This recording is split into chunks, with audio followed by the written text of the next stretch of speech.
Etapu, assalamu alaikum, namaste, Harun Nefer. This is Qesankh Kaparu with another exciting video for you. And in this video, we're going to talk about how to stop manifesting bad situations. But before I do that, I want you to hit the like button on this video. If this is your first time to my channel, welcome. Hit the subscribe button to get notifications on when I go live and when I upload recorded videos. Also, we have free ebooks for you. So if you're looking to understand my spiritual teachings a bit more, you can scroll down below, click on those links, and then download those ebooks, start reading them today. If you want to take your spiritual knowledge to the next level, you can become a Patreon supporter. You can do so for as little as $1, $5, or $20 per month. We have an exclusive community there, and you'll get access to instructional videos on the esoteric, how to meditate, proper breathing exercises, how to summon spirits for your protection, how to do self-hypnosis, and how to work with the oracles. So become a Patreon supporter today. You can cancel at any time. Last but not least, make sure you share this video with family and friends so we can get the revolution started. So, Harun Nefer, how are you? I remember when I was in priesthood, we were practicing this thing called Mineb and Ankh Ma'at, which loosely translated means keeping your heart still to live truth. And what it involves is a month of going without laughter or without emotions, just being stoic in a way. And it's really good because after it, you learn something very important, that in keeping your heart still and distancing yourself from the person who is the animal spirit, Sahu, you are the observer. You realize that you are consciousness observing things, because when you're not reacting emotionally to what people say and do, you realize who you are, which is consciousness. And I think it's so wonderful. But when I was doing that, we were doing it repetitively. So it was going for a year, 2 years, just practicing and up and up. And what happens is that people would have a strange reaction to me, because people expect a certain reaction. Some people get off on doing certain things to get a reaction out of you. At the time, I was working with a pharmaceutical company, and my boss was trying to elicit emotional reactions from me. In other words, trying to piss me off. And when I didn't, she was perplexed, because she would say things knowingly that it would spur me into a fit of anger or excitement. And when she saw me emotionless, with a blank stare on my face, it got her frustrated, and she didn't know what to think. And one of the things that we had fellowship with others, and it didn't come in a positive way sometimes, because people can misinterpret that as the lights are on but no one's there. You know that expression, that colloquial expression. So people would think, is he getting what I'm saying because he's not emotionally reaction? There's no reaction there, or is he mentally challenged? What's going on? And we in the priesthood, we're comprehending everything. We just weren't going to allow ourselves to get emotional over the situation. And unfortunately, a lot of people in our society, which is based on left brain thinking, are taught to be clever, conniving, thievery, or you know what I mean. So we tend to try to trigger one another. And when we can't do that, we either become frustrated or we project back at the other person as if there's something wrong with that person. You know what I mean? So how this leads into the topic I'm going to talk about is this. But first, just want to make a quick announcement, commercial break. This summer in August, we are having a spiritual, comedic, religious retreat. It is going to be awesome. It's going to be during the weekend, and it's going to be lectures, guest speakers, meditation, rituals, all of that great stuff. And I'm looking at it in terms of a breakthrough retreat, because we're going to be focusing on a number of things that are going to be extraordinary in terms of, really radically changing your life, going into something, knowing that this is for your benefit. And so I'll talk more about that as we get closer to the date. We're planning it now. We're trying to book guest speakers, and it's going to be an opportunity for you to meet me, meet my wives, meet my mistress, my side honeys, and my 14 kids. Just kidding. But it's an opportunity to work with me and people who are good in certain professional areas, and understand the Kemetic religion better. You know what I mean? So again, It's going to be August. There will be some restrictions because of COVID-19, and we're going to be limiting the amount of people that can come because of that. So when I announced the launch of the website for registration, please jump right on there and register for the event. It's going to be affordable. It's going to be here in Las Vegas. So if you get an opportunity, please come. You're welcome to bring your kids if the restrictions on COVID are loosened a bit. So check it out when that website comes. And it is going to be a breakthrough. It's going to change your life because we're going to be doing some intense rituals and meditations to address things, and also more importantly, help you manifest things in your life, because we know that some people are having problems manifesting, and then we're going to dive deeply into that. So you're going to walk out of that retreat not only healthier, mentally, spiritually, and then physically, but you're going to know how to manifest a better life. And speaking of that, so back to what I was saying in terms of Menab and one of the things, when I would talk to certain people in the religious community, in the spiritual community, and when they would refer to us, they wouldn't refer to what we did as in terms of spirituality. They would always say, oh, that's that behavior modification stuff you guys practice. And I was like, well, that's a component of it. You can say that. And then I revisited that term that he used only recently, and I began to realize the importance of what he said. You see, I want you to understand something. When you are looking in the spiritual community, within the religious community, there is no focus on transcending, no focus on, this is not with everyone, because there are some people who are doing a really good job at helping people transcend. But for the most part, what I've noticed is, you'll go onto other channels, you hear them cursing, you'll see them acting out emotionally, and you have to really wonder if they have really got their house in order, which obviously they don't, or else they wouldn't be acting out in such ways. But the idea of saying that this is a behavior modification is kind of absolutely right, because you see, what I focus on and what we focus on is the idea that you are flawed. There are problems that you have accumulated from past lives, from this life, and what have you. And one thing our society does is, excuse me for a moment, I was just looking for something because I wanted to show you guys something. One of the things that the society does is to reinforce dysfunctionalism. They don't want you to be a sane individual. And most people are walking around with a mental illness. I'm sorry to say, it is true, most people. And we don't address it because we're not taught to address it, because society is based on ego programming. Everything's okay with you because the society cultivate the ego. And many of us have an enormous amount of problems, and we're not addressing it. And it's meant to be that way, especially when you start dealing with the minority community, because the at large white oligarchy doesn't want a minority community that's sane and rational, because then they would start asking for rights. So they support dysfunctionalism through so-called hip hop, rap, through so-called the baby mama drama, not having proper marriages, or destroying the nuclear family. They need that to happen.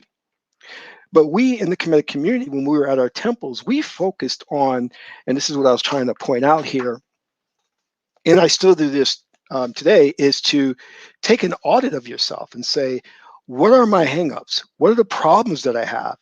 Really reflect and try to look at yourself objectively. And then when you list those things out, which should actually go to 2 or 3 pages, then you start to meditate and work on transcending those. And I'm talking things like, if you overeat, if you smoke, if you yell a lot, if you're angry, if you're tense, if you find yourself projecting on others that it's never your problem, it's that they who are the problem. These are things that we need or if you're argumentative all the time, if you think you're right all the time, you have to objectively write those things down and then take those into deep meditation and see yourself transcending those things. And I'm going to tell you why. Okay, I've always said this, and you need to. And actually, I have. I don't just have one book. I have a number of books that I've had over the years where I've written down my flaws and issues, and check off one, move on to the next one. Check off one, move on to the next one. Because I understand a little secret that not many people realize. You can't let these things go. They are monsters. There's an old Native American saying where the young boy goes to the medicine man, and the medicine man says there are two wolves inside of you, and the young boy says, which one is stronger? He says, it's the one that you feed the most. So you're feeding your ego, you're feeding an emotion, and what we call in the Kemetic tradition a conditioning, or in NLP a pattern. You're feeding it, and it gets stronger and stronger till it becomes out of control, and you emotionally erupt, or you have some kind of really big scene develop. And this is a common thing. And they target the African American community, especially with dysfunctional programming. They know that, well, the key thing they're trying to do is to lower your IQ by putting out lots of things that are based on emotion. Because emotionalism, when you're emotional, your IQ gets lowered. So they know that. So most of the programming and the movies and the things of that nature are put out there to feed the emotion, keep your IQ low, to keep you in a state of ignorance, literally. So, and I've always said this, there's a lot of that going on in minority communities, because you see the minority community could be okay, could be transcending and doing a lot of progress if the oligarchy would leave them alone. But they don't. You see, they're constantly putting together schemes, plans, and covert operations to destroy minority communities, destroy minorities as a whole. It's like, so it's very difficult for people who are trying to get out of a condition, a past condition of slavery, to do so when the oligarchy keeps putting these insidious plans together, these covert plans together, and attacking them, you know? So I want you to understand, there's a great amount of pressure on us. This is why when you look at the spiritual community as a whole, they don't practice the so-called behavior modification or transcending or transcendental meditations. They remove that because they're not taught that that's a problem. They're not aware that's a problem. So instead, you'll see a lot of talk on their channels about hip hop, because hip hop lowers your IQ, and hip hop creates more dysfunctionalism. This is why you have 50-year-old guys running around thinking they can get their rap career going. You know what I mean? When you don't address these issues that you picked up from past life experiences or from social engineering or from dysfunctional nurturing that's directly derived from your parents, here's what happens. Here's a secret that most people don't understand. You see, your belief systems create the reality that's before you. It creates the simulation. It creates a holographic experience. If you don't deal with these things, then the higher mind, there's two divisions to you. There's lower mind and the higher mind. The higher mind, we can say, is Osir or Christ consciousness, whatever you want to call it. It's looking out for your good. And that doesn't mean that everything that it throws your way is going to be what you perceive as pleasurable. It's not. See, the higher mind made an agreement with thought, Tahuti, to have you experience certain things in this lifetime that's part of your destiny.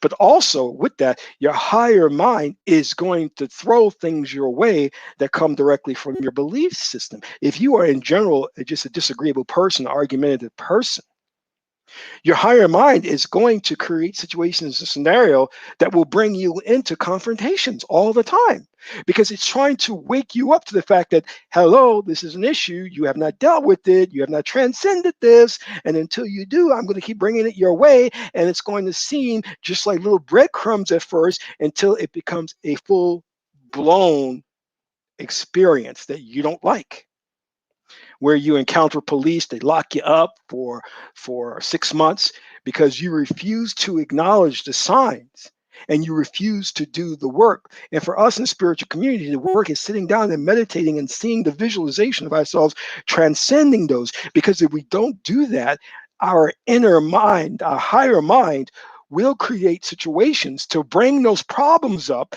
so that we will recognize them and start to take action to transcend them.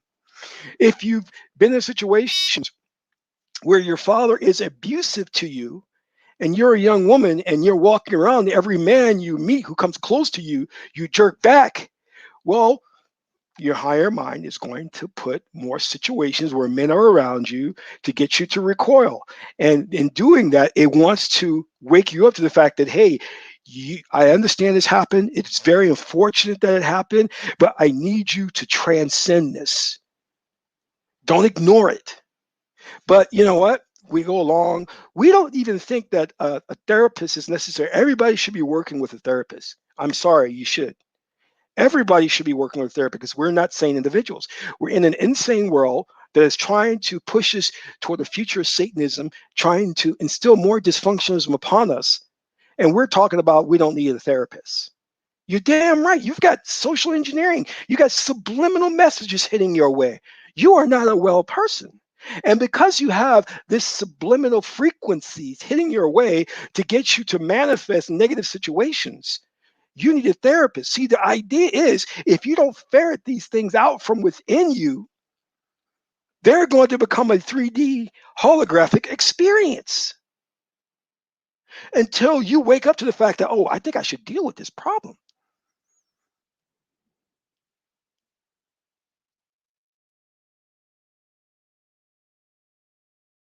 I went for a long time just dating different women, different women, different women, different women. I was dating different women, and everybody in my family and people. My therapist says, "You don't want to settle down." I'm like, "No, no, I don't want to settle down. Don't want to settle down."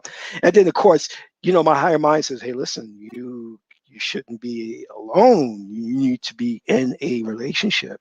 So my higher mind had to put situations in place to make me realize to women to walk out of my life and say, "Listen, if you're not going to give me a relationship, I'm leaving." And then all of a sudden I found myself alone and I'm like, oh shoot, maybe I should work on this relationship thing. Your higher mind is going to create those situations and scenarios until you wake up that I need to work on this. And luckily, in the Kemetic spiritual tradition, the Kemetic spiritual cultivation system, the tree of life, we have a process to do this. Our ancestors figured this whole thing out about the human makeup centuries ago. So that information is still here today, and we can go to it and learn how to transcend our lowly human issues and problems. Coupled with the fact that you are being attacked by the ruling elite, you need help. So what I'm saying to you is take an objective look at your issues. Stop thinking you're okay. Stop thinking you don't need to meditate. Stop thinking you don't need to praise the gods. And start working on this. You don't have to listen to me. You don't have to care what I say. Ignore what I say and ignore the signs. But eventually, one day, it's going to blow up on your face because you're not paying attention. You're not heeding the warnings.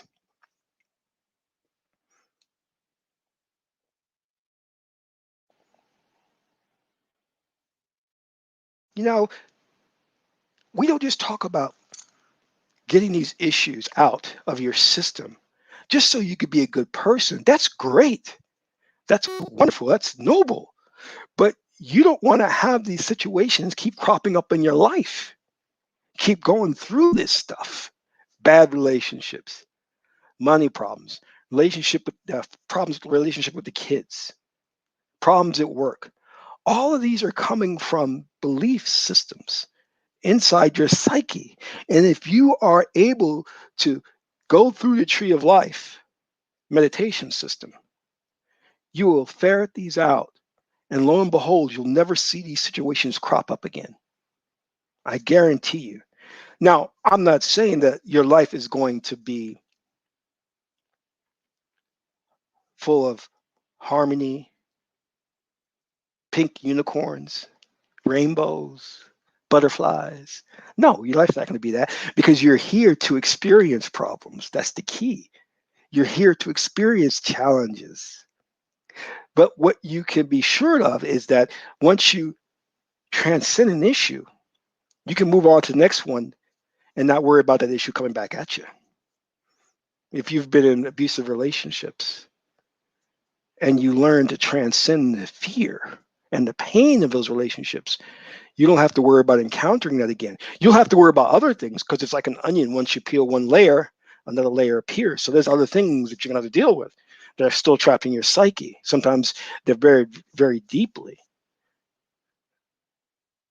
But why go through life repeating these issues? Some people like drama. There's a lot of people out there who like drama, who like to get into issues and arguments and fights. But I want to choose the path of righteousness and peace. So I look at myself and say, here are my issues. Let me do as best I can to meditate and purge myself of that. And sometimes they're not all due to your parents' upbringing, past life, or social engineering. Sometimes they're due to your destiny. It may be just your destiny to encounter these things. Okay, great. So if it's going to be your destiny to encounter these things, then why not encounter them in a state of peace? Amen. And that's really what the goal is when you're doing this work of transcending, is to get to a state of peace. Amen. To where nothing can disturb that peace. It is blissful. When things start hitting you, you're like, oh, it's okay. It's okay. I understand. It's part of the journey. It's going to be there. You know,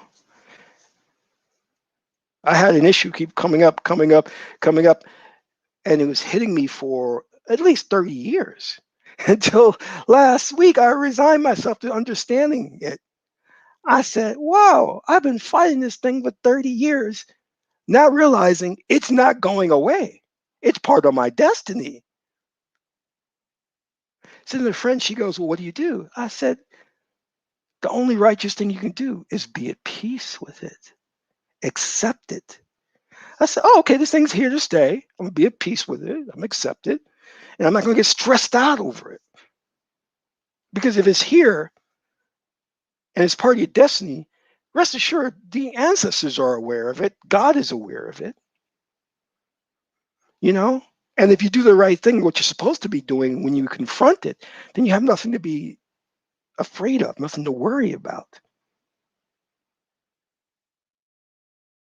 It's like being on death row. Hey, okay, I know where this is headed. I know the ending chapter. I can freak out, try to fight everybody, talk about how innocent I am, or what have you, whatever. Or I can say, hey, it's, I'm at peace with this. It's my time right now. I'm at peace with this. I'm just going to go quietly and be at peace. I know it's not, I just know there's nothing I can do about this. You know?